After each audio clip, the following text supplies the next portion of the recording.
October is National Bullying Prevention Month.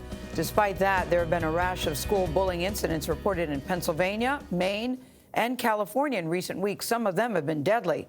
To fight the worsening problem, California's governor has just signed 3 new laws aimed at preventing bullying and suicides. Carter Evans is in Los Angeles with more on this story. So, Carter, what prompted this action? Well, the new laws come after one Southern California school witnessed 2 acts of violence, and one of them leaving a 13-year-old boy dead, and concerns a 10-year-old student at another school might have died by suicide over being bullied. The question now, do these new laws go far enough? The student sucker punched in this video last month, Diego Stoltz, died of his injuries a week later.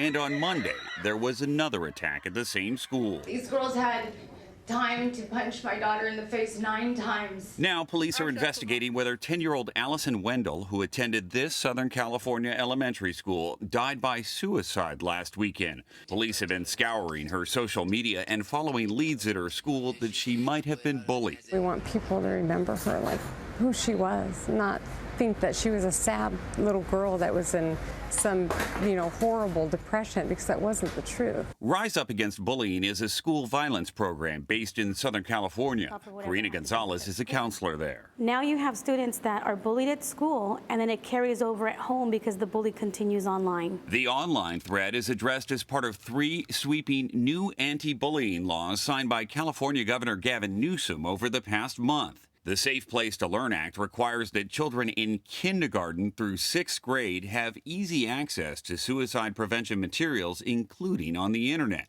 Meanwhile, an amendment to the state's education code is also aimed at younger students, requiring an updated policy on suicide prevention appropriate to the needs to those at high risk, including youngsters who are disabled, homeless, or identify as gay, lesbian, or transgender. Another law creates a special suicide prevention fund for taxpayer contributions. It would help fund crisis centers that are active members of the National Suicide Prevention Hotline. We need parents and schools and communities and our legislators to work together to combat this problem. It's a responsibility of all of us to ensure that our students go to school to learn and not to survive the day.